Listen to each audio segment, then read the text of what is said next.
Manchester City gagal meraih kemenangan atas Inter Milan dalam pertandingan pekan pertama fase grup Liga Champions musim ini. Menjamu pasukan Simone Inzaghi di Etihad Stadium dalam pertandingan yang juga merupakan pertandingan ulangan dari final Liga Champions 2 musim lalu, pasukan Josep Guardiola hanya sanggup bermain imbang tanpa gol. Yuk, simak bagaimana Inter Milan berhasil menahan imbang Manchester City di Etihad Stadium pada pertandingan pertama fase grup Liga Champions musim ini. Sebelum menonton video ini lebih lanjut, boleh like, komen, subscribe, dan share ke teman-teman kalian ya. Serta nyalakan juga loncengnya agar tak ketinggalan video terbaru dari Bench Football Indonesia.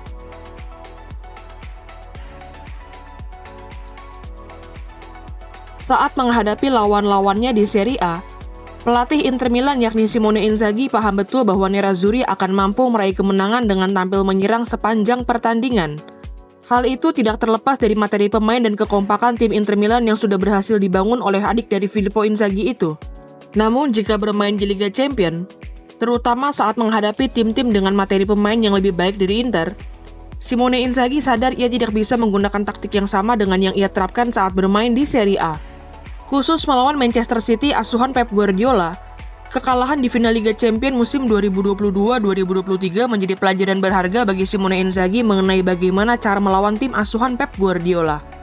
Dalam starting line up yang diturunkan dalam pertandingan ini, Simone Inzaghi melakukan beberapa perubahan signifikan dari starting line up yang biasa ia mainkan di Serie A musim ini. Selain kehilangan Federico Di Marco di posisi gelandang sayap kiri yang mengalami cedera otot, Simone Inzaghi melakukan 3 perubahan dalam susunan pemain yang dimainkan sebagai starter dalam pertandingan ini. Simone Inzaghi memutuskan untuk memainkan Jan Aurel Bisek yang menggantikan Benjamin Pavard di posisi bek tengah, Piotr Zielinski yang menggantikan Henrikh Mkhitaryan di posisi gelandang tengah, serta Mehdi Taremi yang menggantikan Lautaro Martinez di posisi penyerang. Perubahan-perubahan dalam susunan pemain yang dilakukan oleh Simone Inzaghi itu tentu menimbulkan pertanyaan dan kontroversi.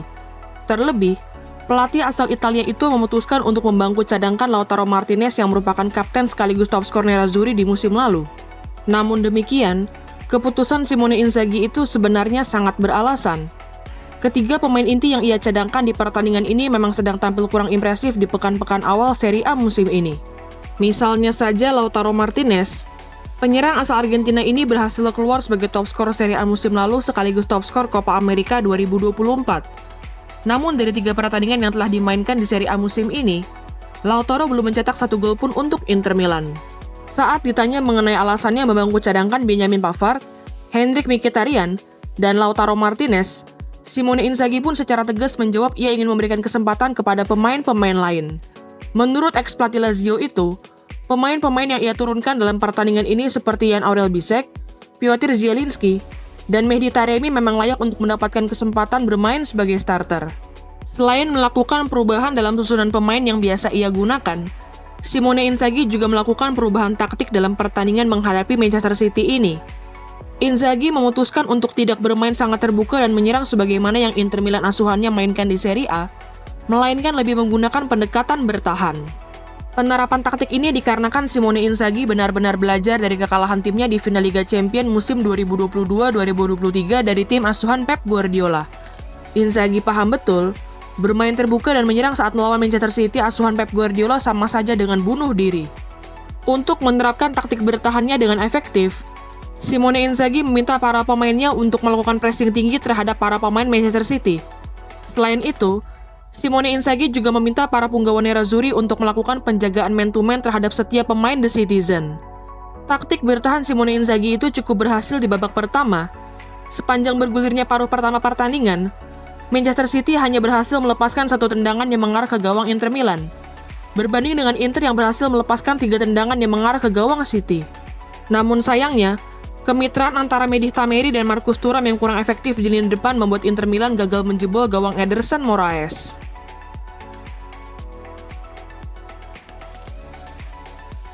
Setelah tampil mengecewakan di babak pertama, Manchester City berusaha untuk tampil lebih menekan di babak kedua. Namun sayangnya, The Citizen harus kehilangan playmaker andalan mereka yakni Kevin De Bruyne yang harus ditarik di awal babak kedua karena mengalami cedera. Selain Kevin De Bruyne yang digantikan oleh Ilkay Gundogan, Pep Guardiola juga memasukkan Phil Foden untuk menggantikan Savinho di awal babak kedua. Walaupun kehilangan pemain andalannya, namun Manchester City berhasil tampil lebih baik di babak kedua. Sepanjang bergulirnya babak kedua, pasukan Pep Guardiola berhasil melepaskan 13 tendangan dengan 4 diantaranya mengarah ke gawang Inter yang dikawal oleh Yann Sommer. Sedangkan skuad asuhan Simone Inzaghi hanya berhasil melepaskan 3 tendangan dengan 1 diantaranya yang merupakan shoot on target. Namun demikian, performa gemilang Yann Sommer di bawah mistar gawang Inter menjadi faktor pembeda dalam pertandingan ini. Sepanjang pertandingan ini, penjaga gawang asal Swiss itu berhasil melakukan 5 kali penyelamatan yang membuat Man City tidak bisa menjebol gawangnya. Berbagai upaya punggawa The Citizen seperti Phil Foden, Josko Gvardiol, hingga Ilkay Gundogan untuk mencetak gol berhasil digagalkan oleh penampilan gemilang Yann Sommer di bawah mistar gawang. Selain berhasil mencatatkan 5 kali save, penjaga gawang yang kini berusia 35 tahun itu juga berhasil melakukan 10 kali ball recovery dalam pertandingan ini. Catatan ini membuat Yann Sommer menjadi pemain yang paling banyak melakukan ball recovery. Selain Yann Sommer, pemain Inter Milan lain yang patut mendapatkan pujian atas performanya di pertandingan ini adalah Nicolo Barella. Dengan keputusan Simone Inzaghi untuk membangku cadangkan Lautaro Martinez, Nicolo Barella dipercaya untuk memimpin skuad Nerazzurri di atas lapangan. Dan ia berhasil menjawab kepercayaan itu dengan performa yang impresif. Selain kepemimpinannya di atas lapangan, Barella juga berhasil menjadi pemain kunci Inter Milan dalam proses membangun serangan maupun saat transisi antara bertahan dan menyerang. Untuk aspek menyerang, Footnote mencatat Nicolo Barella mempunyai akurasi umpan yang mencapai 90%, berhasil melepaskan 5 umpan panjang dengan akurasi mencapai 80%, serta berhasil 7 kali melepaskan umpan ke sepertiga akhir lapangan. Sedangkan untuk aspek bertahan, statistik gelandang timnas Italia itu pun tidak kalah impresifnya. Sepanjang pertandingan ini, Footnote mencatat Barella berhasil 1 kali melakukan intercept, 3 kali melakukan aksi bertahan, 7 kali melakukan ball recovery, dan 4 kali memenangkan duel. Kerja keras dan ketenangan yang ditunjukkan oleh Nicolo Barella sepanjang pertandingan ini menjadi salah satu alasan dari keberhasilan pasukan Simone Inzaghi mencuri 1 poin dari Etihad Stadium. Atas performa gemilangnya itu, UEFA memutuskan untuk memilih Nicolo Barella sebagai player of the match atau pemain terbaik dalam pertandingan antara Manchester City menghadapi Inter Milan ini.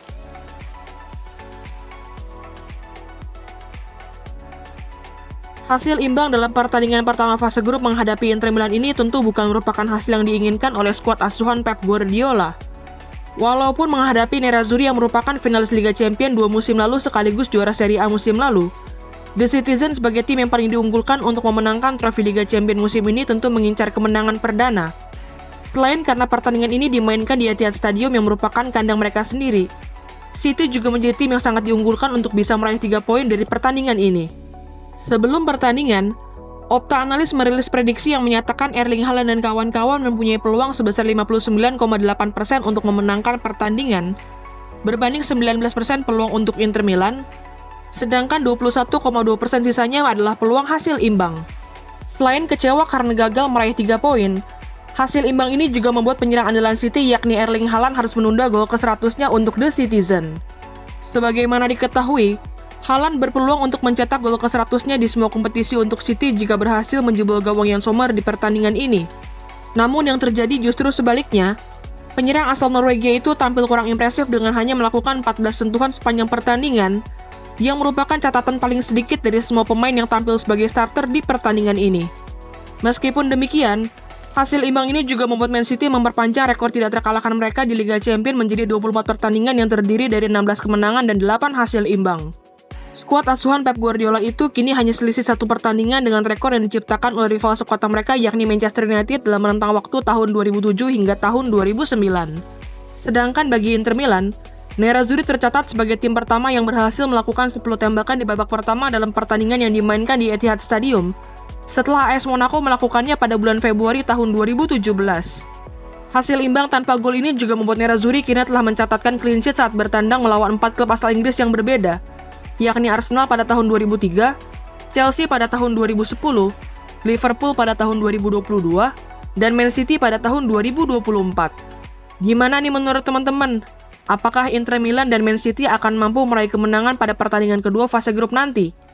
Tulis pendapatmu di kolom komentar ya.